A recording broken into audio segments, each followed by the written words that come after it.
Hello guys, welcome back to my YouTube channel Geography Group. This is the second episode of class 10th Political Science chapter number 2 Federalism. In the previous episode we discussed about what is federalism and how it is different from the unitary form of government, and we also discussed about the features of federalism, and in the end we discussed about the coming together federation and holding together federation. In today's episode we are going to discuss about how we can say that India is a federal country, and we will also discuss how the power has been divided by our constitution among the various levels of the government. Let's begin. What makes India a federal country? Originally, our constitution provided for a two-tier system of government. One, the central government for the entire country, and second one, the state government for the state. Later on, the third tier of the federalism was added in the form of panchayats and municipality. Generally we call it as a local governments. The constitution divides the powers between the union government and the state governments within three lists. तीन list दी गई है, उसमें powers को divide किया गया. That is very important one. So it means that we can say that in India the power is divided by the constitution in these three lists. तीन list बनाई गई, उनमें पावर को स्पेसिफाई किया गया है. It means that in India all the levels of the government have their own powers. उनकी powers है वो अलग अलग है. First one is the union list. Union list consist of 100 subject at present. Union list consist of 100 subject. Originally there were 97 subjects. It includes the subject of national importance such as the defense of the country, foreign affairs, banking, communication, finance, railway, currency, etc. It means it includes all the subjects which are important for the nation, entire nation. And so these, because these all subjects are important for the nation, so on such subject only the central government is allowed to make laws. इन पर केवल central government वही कानून बना सकती है. सो union list include 100 subject. अब ये subject वो नहीं है जो मैथ, साइंस या इंग्लिश वाले. ये subject means the topic such as the finance, communication, banking etcetera. So union list consist of 100 subject. Originally 97 subjects were there. Now it include 3 more subjects. It includes the subjects of national importance such as the defense of the country, foreign affairs, banking, communication, finance, railway, currency, and on these subjects only and only central governments is allowed to make the laws. Second list is the state list. State list consists of 61 subjects. 61 subjects. Originally there were 66 subjects. It contains the subjects of state and local importance such as the police, trade, commerce, agriculture, irrigation, etc.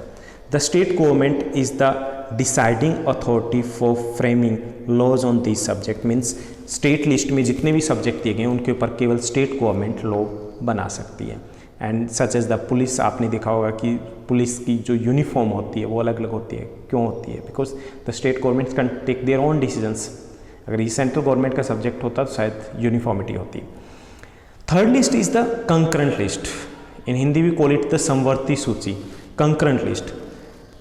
Concurrent list, it consists of 47 subjects. Originally there were 52 subjects. Originally इसमें 52 subjects थे. For common interest, these are of common interest to both union government as well as the state governments. It includes the subject which are important for the state government as well as for the central government.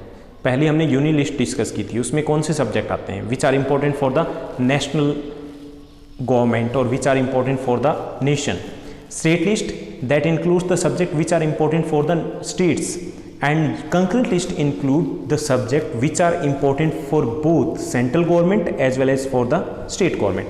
It includes the subject of common interest such as education, forest, trade unions, marriage, adoption, succession, etc. On these subjects, both the government, union government and state government can make the laws. We can again take the example of our school, that some subjects are very important for the entire school and decisions are taken by the principal sir or ma'am.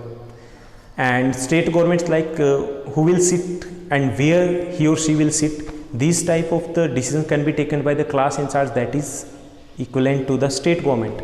But some decisions can be taken by both principal sir and the class incharges, दोनों ले सकते हैं। But अगर दोनों में कोई conflict हो जाए तो किसके डिसीजंस है वो माने जाएंगे, किसके, प्रिंसिपल सर के।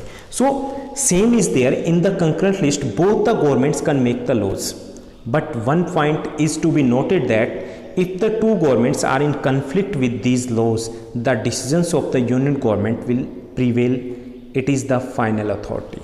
अगर confusion होता है, conflict होता है, तो final decisions हैं वो central government के होंगे. So these are the three list. Then we have the fourth list too. That is the residuary list. Residuary subjects जो अवशेष रह गए, जो बाकी रह गए. This list include all those subjects which are not mentioned in any of the above three list, जो तीनों लिस्ट में नहीं आए वो सब्जेक्ट इसमें आएंगे। और any other matter that arise with the passage of time are known as the residuary subjects, means या फिर वो सब्जेक्ट जो उस वक्त नहीं थे when this list were prepared at the time of the independence will fall in this fourth list. Union government has the powers to make laws on this subject, सिर्फ union government है वो कानून बना सकती है। Such subject includes the computer software, e commerce, as these were not there at the time of the independence. जब संविधान हमारा कॉन्स्टिट्यूशन बना था तो उस वक्त ये सब्जेक्ट नहीं थे, अभी ये इनकी ज़रूरत पड़ी है, तो अब ये किस में आएंगे? These will fall in the fourth list, that is the residuary subject और residuary list. This subject came into being after the constitution was created. So according to our constitutions, the power has been divided into the four lists: union list, state list, concurrent list and residuary list. Who can make laws on the union list? Union government. State list, state government. Concurrent list, both the government. But if there is any conflict, the laws made by the central government will prevail. On the fourth list, central government has the authority to make the laws. Now let's discuss how we can say that India is a federal country. It means that we will try to analyze that do we have all the features of federalism? क्या हम सभी features जो हमने first episode में discuss किया था कि federalisms, these are the features of the federalisms, we will try to analyse that do we fulfil all the condition, क्या हम एलिजिबल है फेडरलिज्म के लिए? Let's discuss.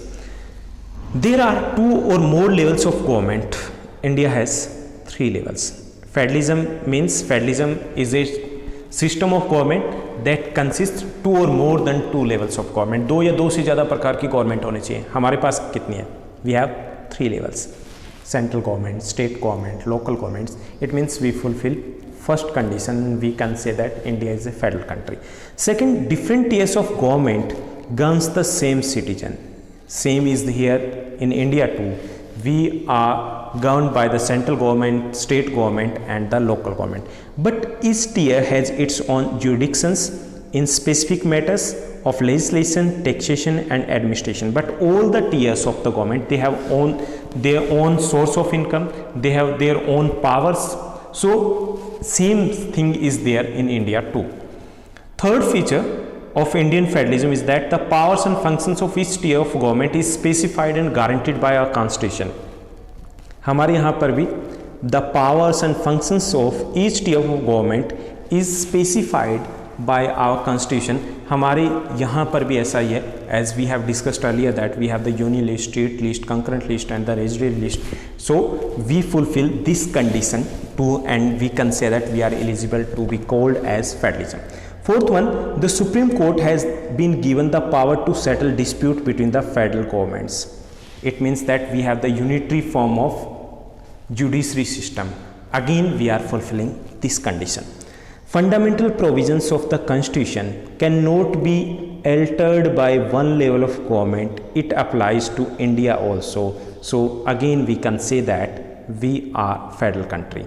Sixth one, sources of revenue between the different levels is specified our constitution. Sources of revenue, sources of income is also separate of various levels of the government. The federal system thus has a dual objective, as this is there in the other countries, in India too, safeguard and promote the unity of the country, and second, while at the same time accommodate the regional diversity. So we fulfill all the conditions as we have the more than 2 levels of the government, and all the tiers of the government governs the same set of citizens. All the tiers of the government, they have their own powers. All the tiers of the government, they have their separate source of income, they have separate powers, and but the objective is the same: unity of the country as well as the equal development of the country. So we can say that India is also a federal country. अब आपको अलग से कुछ नहीं करना है. We have to prove that all the features of the federalism are there in India. हमें वही features mention करने हैं, and we can, in the end we can write that we fulfill all these features, so we can say that India is a federal country. So in this episode we have discussed that how the powers has been divided by our constitution, and we discussed in detail about the union list, state list, concurrent list and residuary list, and in the end we discussed how we can say that India is a federal country. So that's all in this episode. Have a nice day. Bye bye.